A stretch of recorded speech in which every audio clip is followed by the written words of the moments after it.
Recently, I did a little compilation flight, and I thought it would be fun to kind of go over the footage and show you what actually happened. Because when you're flying analog and you're posting the HD footage, it's just nice to see something beautiful. You see it and you're like, wow. But sometimes crazy things happen in the feed. Some people, like Mr. Steele, a classic where like he shows you the feed and the beautiful footage.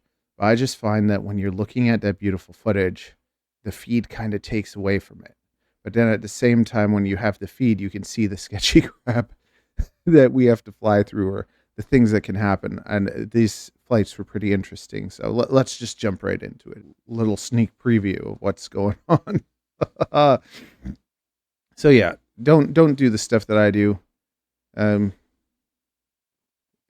it's fun or whatever. Like I'm having fun, but lots of the flights sometimes they seem risky, or if you don't know what you're doing, they become a lot riskier and they become a lot easier for things to go wrong. And no matter what, things can go wrong and you can lose your whole setup. And the riskier it gets, the more chances of that happening, right? You could lose your setup, you could lose your drone, you could hurt someone, and you don't want to do any of that. I don't want to hurt anyone.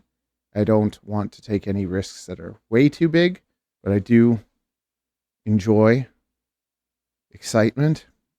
And what seems risky to some people, like skydiving or whatever, to someone else, it might not be risky at all. Or, flying in an airplane. It's a lot safer than driving a car, right? So this, like right here, I go in between those buildings. If you look forward, you can see like that dome. I'm sitting at the bottom of the dome. So I can go through this crack in between these buildings, but I have to be very careful because if I go behind them, I can lose like visibility of the drone, and that's over. Also, there's that building there, so I couldn't dive more than halfway down that BMO building. And I'm always kind of thinking about all these things. Like I'm not just blindly diving whatever. I find the right place to sit or the right place to put my body to be safe. And like even here, this was something that I didn't really notice until last second. There's these wires here that are almost, see that? They're like invisible almost, and then they're there. And that was a little bit, whoa.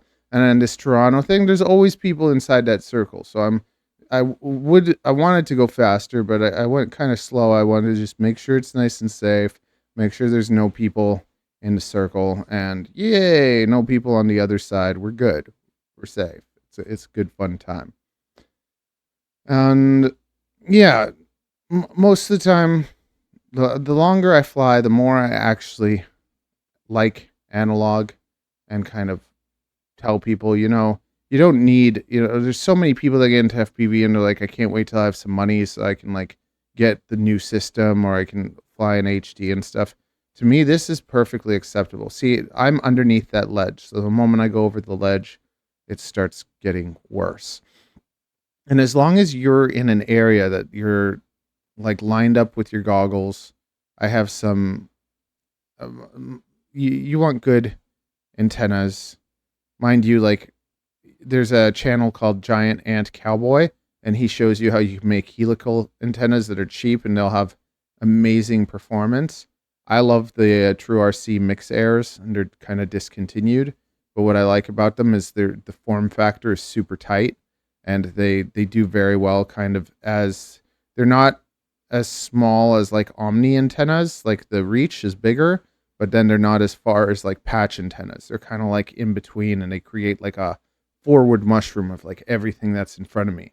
So as long as I fly in front of me, I can go pretty far. And like even in the Mobula 8 video, I took it to the CN Tower with 100 milliwatts all the way to the top. And to me, I'm like, that's all I need to do. If I can go that high, if I can go that far, I'm good enough. But you can see the way with analog, it gets sketchier and it gets better. With digital signals, what I find is when you do really sketchy stuff, the latency gets higher, or HD0, it can just rainbow out and you can't get it back. So, yeah, if you didn't actually see the proper video of this, it's linked in the description or it's linked in the comments, one or the other. It was a sick flight. You can see the whole thing with music and edited, and I cut back and forth to make it exciting. But this dive was super fun, and I didn't record the footage. But what's happening with my drone is the SMA antenna disconnected from the VTX. So it's like the pads are like touching, but it's not actually connected. So as I'm flying on the bridge, I'm thinking to myself, like, what the way that the signal cuts is different than normal. It's like it goes static. Instead of like breaking up on me, it just kind of just goes. And it's very important. Like, so when I started flying, what used to happen is if it breaks up, I would just disarm so that it just drops. But if I was to disarm here, I'm going to end up on the road. When stuff like this happens, you kind of got to know where you are.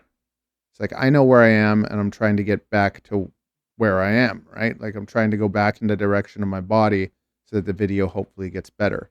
But that was pretty scary. And if you get scared and freak out or disarm, boom, your quad is gone. And that just shows like I lost everything, but I was able to get it back because the sense of direction and everything, understanding where you are, understanding how to get back to yourself. And that can be the difference between your drone coming back and not. And you definitely shouldn't be doing this stuff when that's happening. But I didn't know why this was happening. I was just like, is there some sort of signal on the tower or something that is doing this to me? Because at this range, I should stay clear and everything should be good. I shouldn't be having this loss of video. And I'm just like, you know what? I'm done. And I only had 2 packs. I usually only have 2 packs. And then after I finished the 2 packs on the way home, the bridge looks so good. So it was like I had to film the bridge. But yeah, I'll show you. Well, that makes a lot of sense. I just thought it'd be fun to, I don't know, break down those flights so you can see what actually goes on sometimes.